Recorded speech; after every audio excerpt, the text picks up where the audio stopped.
السلام علیکم ورحمۃ اللہ وبرکاتہ۔ محترم دینی بھائیوں اور بہنوں اور عزیز طالبات، بسم اللہ الرحمن الرحیم وبہ نستعین۔ زیادہ وقفہ ہو گیا ادھر، چونکہ موقع ہی نہیں مل سکا کہ ہم ویڈیو بنا سکیں ادھر مصروفیت کی وجہ سے۔ آج کچھ موقع ملا ہے تو سوچا کہ آج وہ ویڈیو اس کا بنائے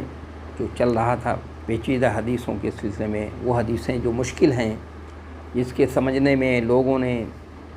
سے کچھ کوتاہیاں ہوئی ہیں، کچھ غلطیاں ہوئی ہیں، جس کی وجہ سے انہوں نے وہ اپنا الگ نہج ہی اختیار کر رکھا ہے، تو ان حدیثوں کی تشریح ہو رہی ہے۔ تو اس سے پہلے ہم لوگوں نے جو حدیث پڑھی تھی کہ شہداء جنت میں ہوں گے، یا جمعے کے دن وہاں جنت میں بازار ہوگا، اس کا کیا مطلب ہے، اور شہداء جنت میں ہوں گے اس کا کیا مطلب ہے، یہ سب چیزیں ہو چکی ہیں، سامنے آ چکی ہیں۔ اب آج جو ہے جو حدیث ہے ہمارے سامنے، وہ کہ ہیڈنگ اس کی کہ مسلمان کا جنت میں داخل ہونا، یعنی مسلمان جنت میں داخل خواہ وہ بدکار ہی کیوں نہ ہو، یعنی دخول المسلم الجنت وإن زنا۔ اس میں امام مسلم رحمۃ اللہ علیہ کی حدیث نقل کی ہے صاحب کتاب نے، جو حدیث نمبر 29 ہے، اور جو عبادہ بن ثابت رضی اللہ تعالیٰ عنہ سے مروی ہے وہ حدیث۔ اس کے راوی حضرت عبادہ بن ثابت رضی اللہ تعالیٰ عنہ ہیں، اور عبادہ بن ثابت رضی اللہ تعالیٰ عنہ بڑے عظیم صحابی ہیں،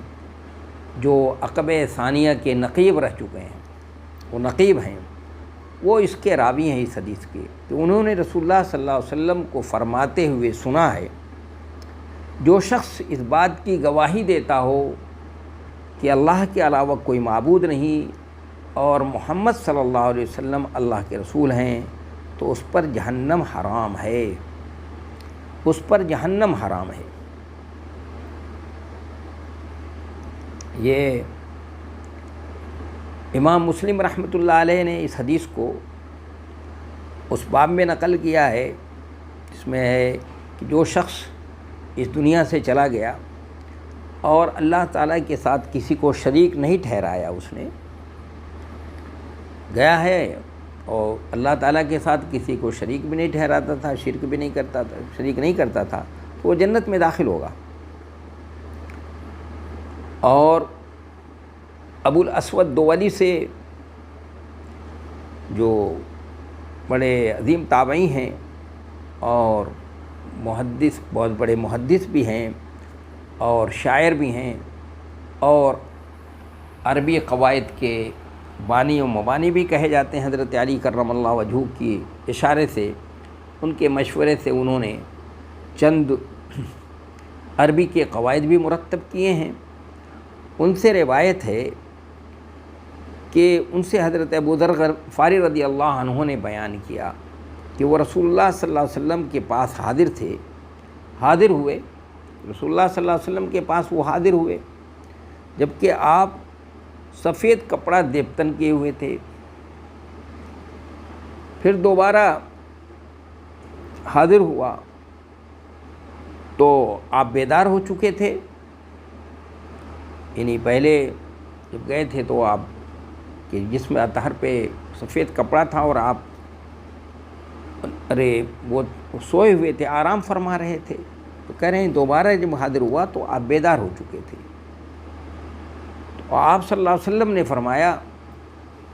کوئی شخص ہو اور اللہ ہی کو معبود مانتا ہو، پھر اس عقیدے پر اس کا انتقال ہو جائے تو وہ جنت میں داخل ہوگا۔ ابو ذر غفاری رضی اللہ تعالیٰ عنہ نے کہتے ہیں کہ میں نے عرض کیا، خواہ اس نے بدکاری اور چوری کی ہو؟ آپ نے فرمایا، خواہ اس نے بدکاری کی ہو، چوری کی ہو، اور 3 مرتبہ ایسی فرمایا آپ نے، خواہ اس نے بدکاری کی ہو، چوری کی ہو، 3 مرتبہ ایسی فرمایا۔